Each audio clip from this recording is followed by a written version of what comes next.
할렐루야. 오늘도 이 수요 예배 시간을 통해서 하나님의 크신 은혜가 한 분 한 분의 삶 가운데 그 모든 삶의 자리 가운데 있기를 주님의 이름으로 간절히 기원합니다. 우리가 살다 보면 우리가 부끄럽게 여기는 일들이 참 생겨날 때가 있습니다. 또 우리를 부끄럽게 만드는 것들도 있죠. 실수 한 번이 우리의 마음을 움츠러들게 만들고 실패 한 번이 우리의 자존심을 무너뜨리기도 합니다. 사람들 앞에서 드러내고 싶지 않은 약점들이 우리에게 다 있죠. 가정의 문제, 관계의 깨어짐, 반복되는 죄의 습관이 우리를 조용히 만들 때가 있는 것 같습니다. 어떤 순간에는 믿음조차도 드러내기 어렵게 느껴질 때도 있는 것 같아요. 직장에서, 모임에서, 가족 안에서 교회 다닌다라는 말이 부담스럽게 느껴질 때가 있는 것 같습니다. 세상이 신앙을 낡은 것, 옛 것, 오래된 것, 답답한 것이라고 말할수록 우리는 이 믿음을 이야기하는 것이 더 조심스럽고 어려워지는 것 같습니다. 그러한 우리의 삶 속에 오늘 바울의 고백을 통해 하나님은 우리 가운데 부끄럽지 않은 복음에 대해 만나게 하시는 줄 믿습니다.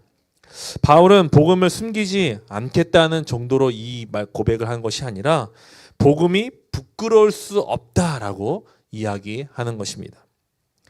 오늘 함께 이 말씀을 나누면서 우리 이 바울의 고백이 저와 여러분의 고백이 되기를 주님의 이름으로 간절히 기원합니다. 복음을 부끄러워하지 않는 교회, 복음을 부끄러워하지 않는 성도, 그 성도들이 모인 교회가 바로 우리 교회가 되었으면 좋겠습니다. 그러면 복음을 부끄러워하지 않을 이유는 무엇이 있습니까? 첫 번째로 바울은 복음은 구원을 주시는 하나님의 능력이라고 고백하고 있습니다.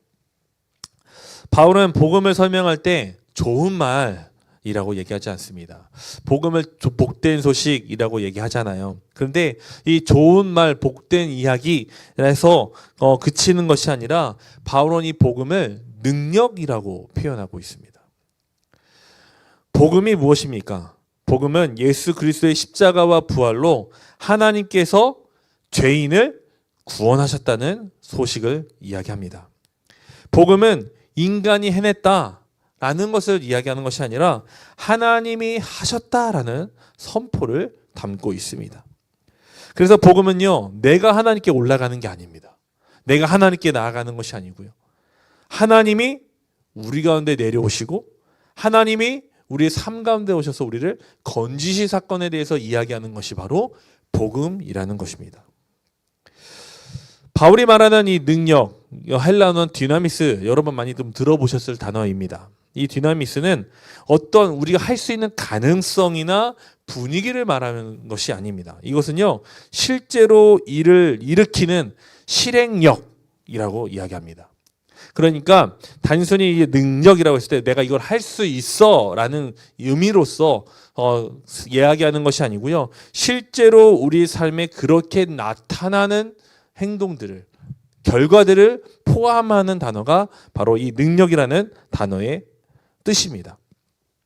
그래서 복음은요, 사람을 변화시킬 수 있어에서 그치는 것이 아니라 실제로 하나님의 역사 가운데 사람이 어떻게 돼요?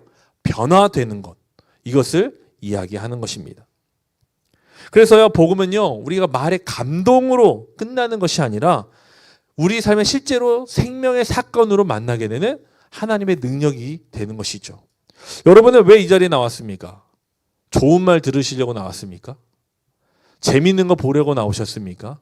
피곤하고 어렵고 힘든 삶 속에서 굳이 구태여 이 자리에 나와, 어떤 분들은 귀가 들리지 않으면 졸린 말씀이라고도 표현하더라고요. 졸게 되는 말씀임에도 불구하고 나오려고 하는 이유는 무엇입니까? 우리는 여기서 어떤 재미나 감동을 얻기 위해서가 아니라 우리의 생명이 이 말씀을 듣는 가운데, 복음을 만나는 가운데 실제로 살아나는 것을 경험하기 때문에 우리는 이곳에 와 있는 것입니다. 그렇다면 그 능력이 무엇이라고 다시 한번 이야기합니까? 바울은 구원을 주시는 능력이라고 이야기합니다. 구원은 헬라어로 소테리아라는 단어를 사용하는데요. 이것은 위기에서 벗어나다, 뭐 이런 정도의 의미에서 그치는 것이 아니고요. 이것은 죄와 사망과 심판, 죽을 수밖에 없는 자리에서 생명으로 옮겨지는, 단순히 한 위기를 벗어나는 그 결과가 아니라 전체적으로 완전히 변화된 삶을 표현할 때 쓰는 단어라고 합니다. 그래서 이 구원은요, 용서로, 하나님의 용서로 시작하여서 그냥 거기서 그치는 것이 아니라 하나님과의 관계가 회복되는 상태를 포함하고 있습니다. 우리는 구원을 얘기하면 이렇게 생각합니다. 나는 이제 지옥을 피하게 됐다. 나는 이제 지옥까지 안 와도 된다. 물론 맞는 말입니다. 하지만 이것은요, 우리를 소극적으로 만듭니다. 우리의 신앙을 소극적으로 만들어요. 야, 지옥만 가지 않으면 되지. 지옥만 가지 않은 삶을 살면 되지. 라고 우리의 생각과 삶을 제한시킨다는 거죠. 구원은요, 단순히 지옥을 피하는 이야기를 이야기하는 것이 아니라 하나님 나라의 생명에 참여하는 적극적인 은혜, 적극적인 기쁨, 이것을 나타내는 것입니다. 여러분, 이 구원은 누구에게 주어진다고 바울은 고백하고 있습니까? 모든 믿는 자라고 이야기하고 있습니다. 성경이 말하는 믿음은요, 단순한 동의를 이야기하는 게 아니에요. 너 믿을래? 나 그래 믿을게. 단순히 사람과 이야기하면서 나 그렇게 할 수 있어. 동의할게. 나도 인정할게. 라고 하는 것에서 그치는 것이 아니라 전적인 신뢰.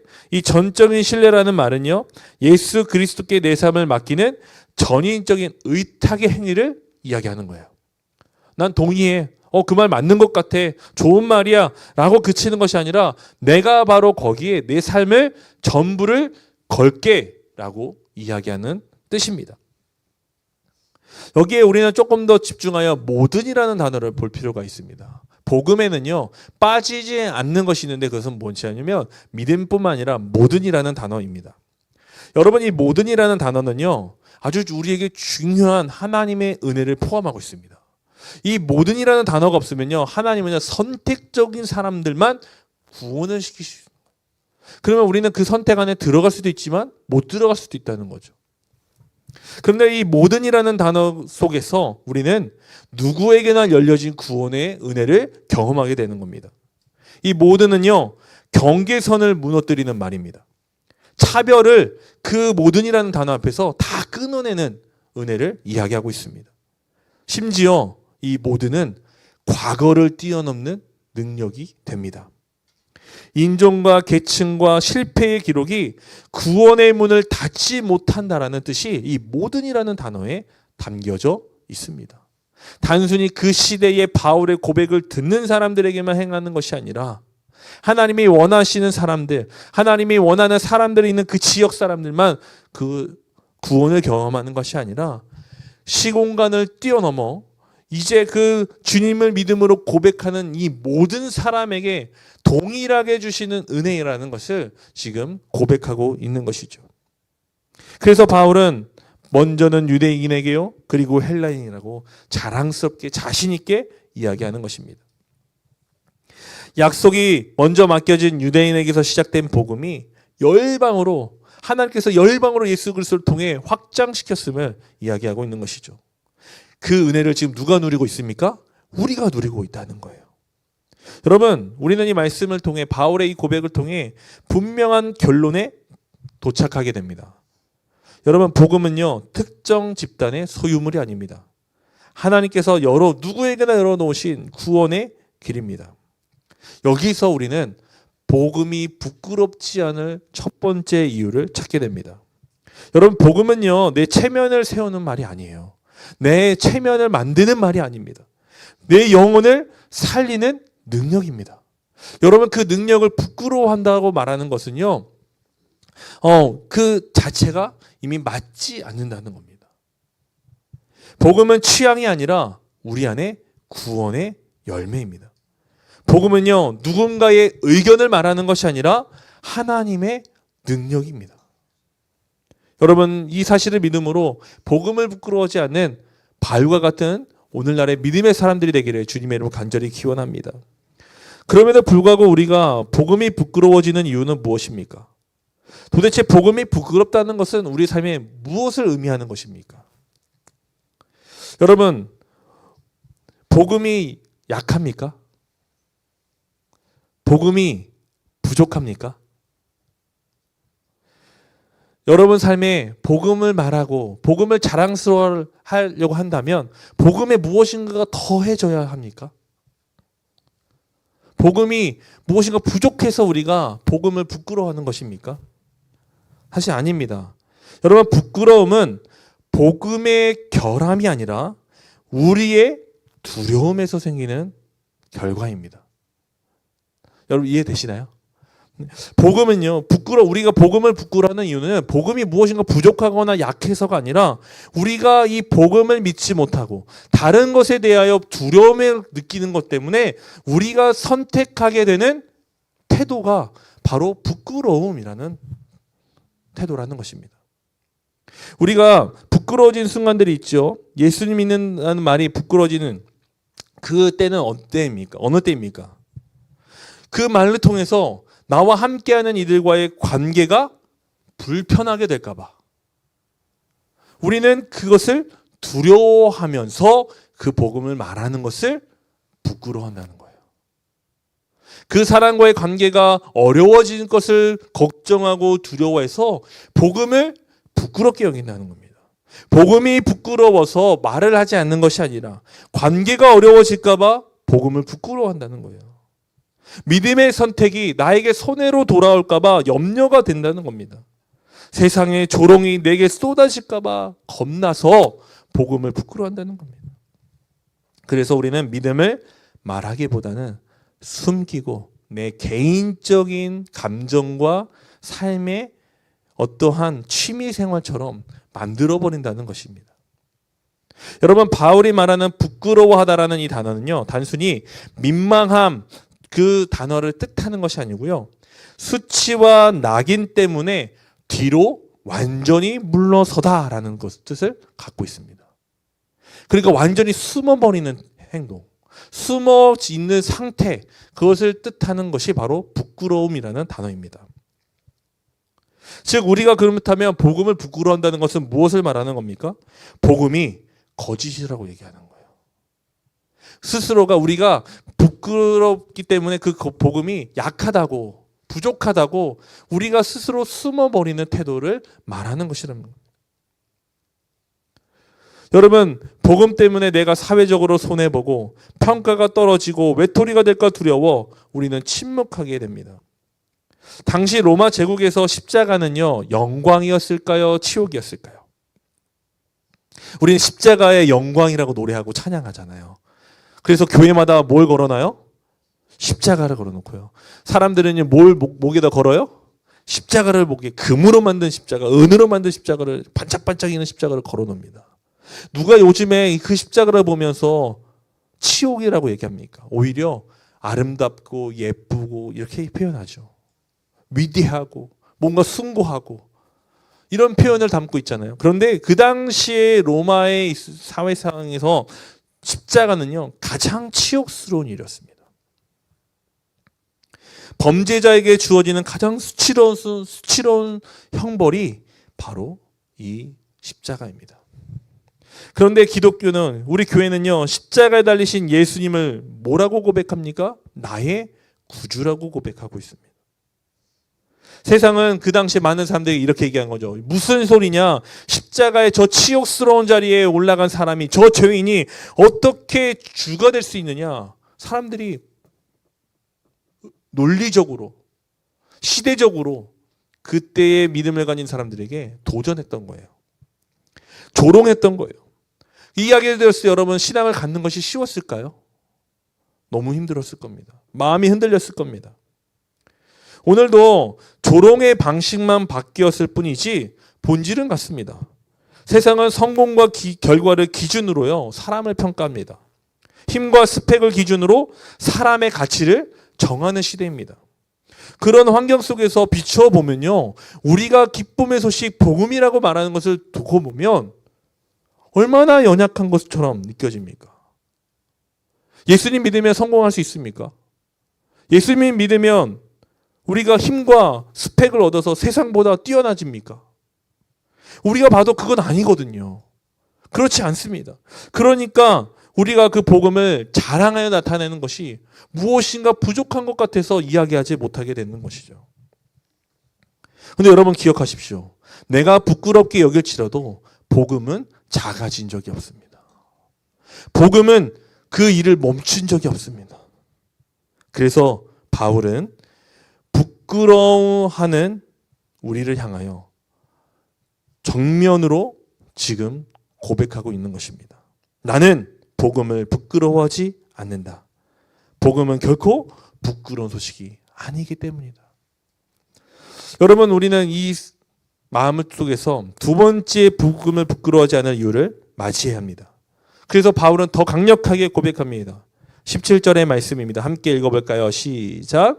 복음에는 하나님의 의가 나타나서 믿음으로 믿음에 이르게 하나니 기록된 바 오직 의는 믿음으로 말미암아 살리라 함과 같으니라. 아멘. 여러분 17절에서 바울은요 더 깊은 의미를 이야기합니다. 무엇을 이야기합니까? 복음에는요 무엇이 나타난다고요? 하나님의 의가 나타납니다. 여러분 여기서 의라는 단어가 로마서에 굉장히 중요한 단어로 사용이 되는데요. 왜냐하면 로마서 전체를 풀어가는 핵심의 단어이기 때문에 그렇습니다.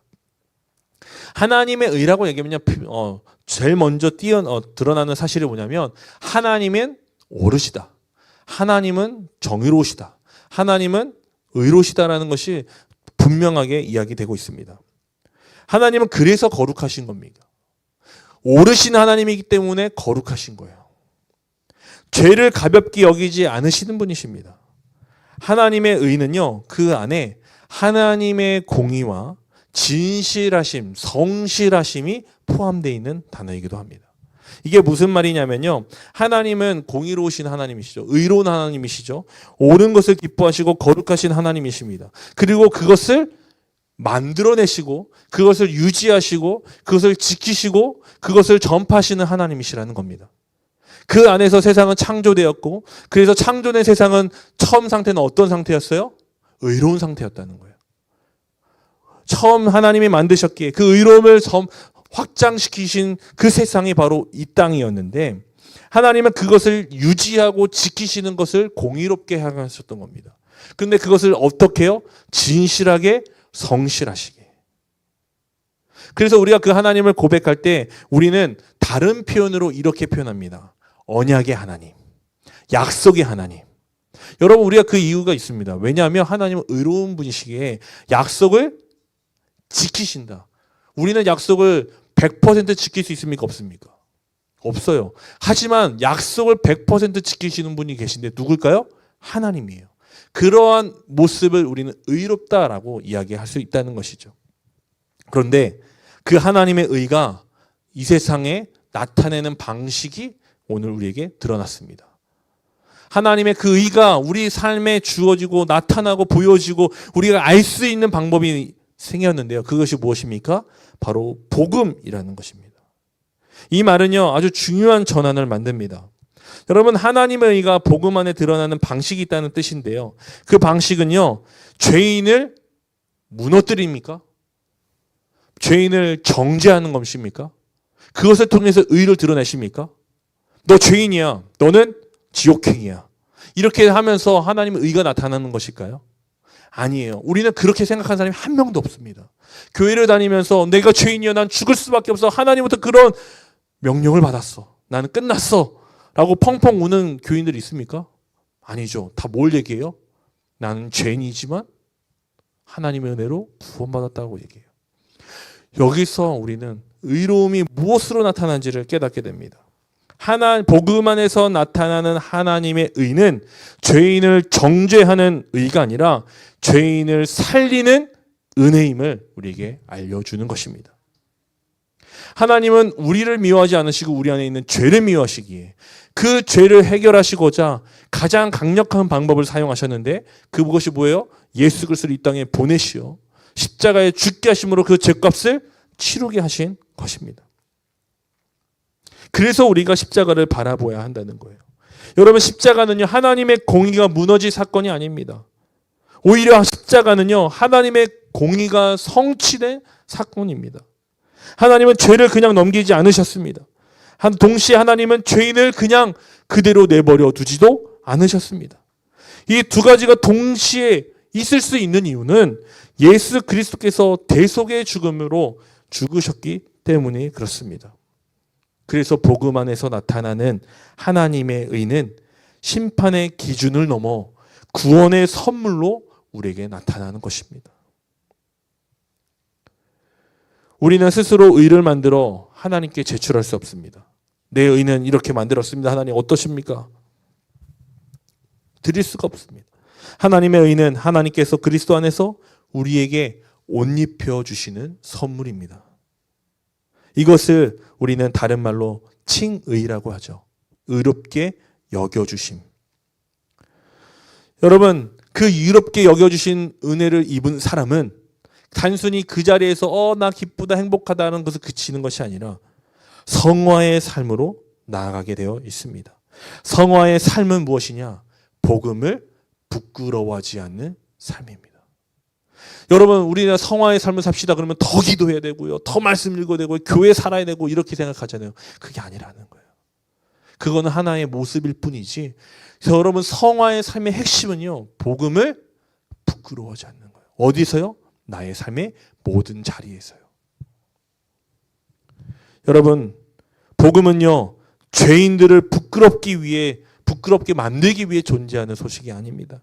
복음은 죄인을 의롭다 하시는 하나님의 의를 드러내시는 소식이며, 우리의 수치를 단순히 덮는 포장이 아니라 우리의 죄를 완전히 해결하시는 하나님의 은혜인 줄 믿습니다. 마지막으로 우리가 복음을 부끄러워하지 않을 세 번째 이유는 무엇입니까? 믿음으로 믿음에 이르며 의인들이 믿음으로 살기 때문에 그렇습니다. 여러분, 우리는 무엇으로 이제 살아가는 사람입니까? 밥심으로요? 돈의 힘으로요? 관계 안에서요? 여러분, 우리가 믿음으로 갖게 되었고 구원받은 사람이 되었다면 이제는 어떠한 삶을 사는 사람이냐? 무엇으로 사는 사람이냐? 믿음으로 사는 삶이 된 줄 믿습니다. 이 표현은요, 단순히 우리가 믿음을 선택했어, 난 내 취미는 믿음 생활하는 거야 라고 말하는 것이 아니라 우리의 시작과 끝이 다 믿음이 되었다는 것을 이야기하는 것입니다. 복음은요, 인간의 공로로 들어왔다가 인간의 공로로 유지되는 체대가 아닙니다. 복음은 처음부터 끝까지 은혜이며 그 은혜에 대한 응답으로 우리가 믿음을 갖는 것입니다. 여러분, 믿음은 그래서 예수 그리스도를 붙드는 삶의 방향입니다. 믿음은 상황이 아니라 하나님으로 기준을 세워 사는 결단을 이야기합니다. 바울은 이 진리를 구약의 말씀에서 갖고 옵니다. 오직 의인은 믿음으로 말미암아 살리라. 하박국 2장 4절의 말씀입니다. 하박국의 시대는요, 두려움과 혼란의 시대였습니다. 그때 하나님은 의인은 믿음으로 산다라고 말씀하셨습니다. 선지자를 통하여 그들에게 알려주었습니다. 바울은 그 말씀을 복음 안에서 다시 선언하고 있는 것입니다. 의인은 자기 의로, 자기의 옳음으로, 자기의 소견으로, 자기의 행복으로, 자기의 지식으로, 경험으로 살아가는 사람이 아닙니다. 의인은 하나님이 의롭다 하신 사람으로서 그 믿음으로 사는 것입니다.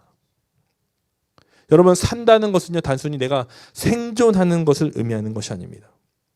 하나님과의 관계 안에서 에덴 동산에서 누렸던 것처럼 참 생명을 누린다라는 뜻입니다.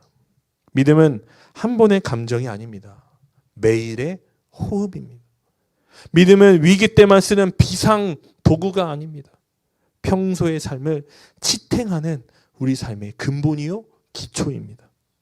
그러면 복음을 부끄러워하지 않는다는 것은요, 단순히 말의 용기를 내가 갖고 있다, 내가 그걸 말할 수 있는 용기가 있다는 것을 뜻하는 것이 아니라, 복음을 부끄러워하지 않는다는 것은 삶의 기반을 믿음 위에 두고 살아갈 수 있다라는 뜻입니다. 내가 복음을 부끄러워하지 않는다는 것은 삶의 선택을 복음의 논리로 복음을 적용하며 살겠노라고 결단하는 것을 말하는 것입니다. 세상의 평가보다, 세상의 기준보다 하나님의 의를 더 크게 바라보는 삶, 그것이 바로 복음을 부끄러워하지 않는 삶입니다. 말씀을 정리합니다. 사랑하는 성도 여러분, 복음을 만난 사람은 정체성이 바뀔 수밖에 없습니다.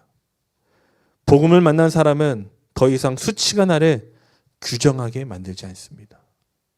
두려움이 나를 사로잡지 않도록 만듭니다.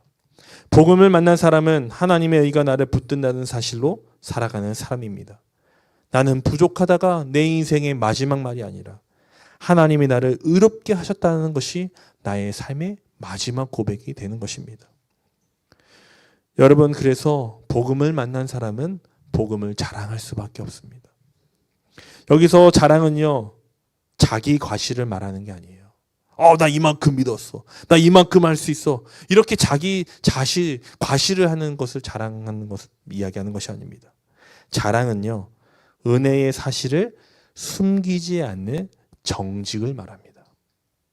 여러분이 받은 은혜를 정직하게 고백하는 것을 하나님은 자랑으로 받아주신다는 거예요. 자랑은 예수 그리스도의 이름을 삶의 중심에 다시 모시는 고백입니다. 이제 우리에게 필요한 것은 아주 구체적인 한 걸음입니다. 여러분, 이번 주에 내가 복음을 부끄러워했던 상황을 한번 떠올려 보십시오. 내가 믿음의 모습을 보여주기에 참 이렇게 망설였던 그 순간을 하나 떠올려 보십시오. 그리고 그 자리에서 믿음으로 할 수 있는 작은 고백 하나를 정하십시오. 사람들에게 이렇게 막 장황하게 설명하면 어려울 수도 있으니까. 나도 힘드니까. 나 교회 다니는 사람이에요. 저는 예수님을 믿는 사람입니다. 이렇게 간단한 고백을 그 순간 할 수 있는 믿음의 결단을 해보시기 바랍니다. 그 작은 고백들이 여러분의 삶에 믿음의 길을 열 줄 믿습니다. 그 믿음의 고백이 또 다른 믿음을 낳게 하여 여러분이 어떠한 곳에서 있든지 무슨 상황이든지 상관하지 않고 복음의 능력으로 살아가는 사람들이 되게 하실 줄 믿습니다. 여러분, 복음은 부끄러움이 아니라 구원입니다. 복음은 침묵의 이유가 아니라 담대함의 근거입니다. 복음은 사람을 살리는 하나님의 능력입니다. 복음에는 하나님의 의가 나타납니다. 복음은 그래서 우리를 믿음으로 살게 합니다. 우리도 바울이 고백했던 그 고백처럼 내가 복음을 부끄러워하지 않습니다라고 자신 있게 외칠 수 있는 믿음의 사람들이 되어 오늘날 그 주님의 이름을 복된 소식을 세상 사람들에게 전하는 하나님의 사람들이 되기를 주님의 이름으로 간절히 기원합니다.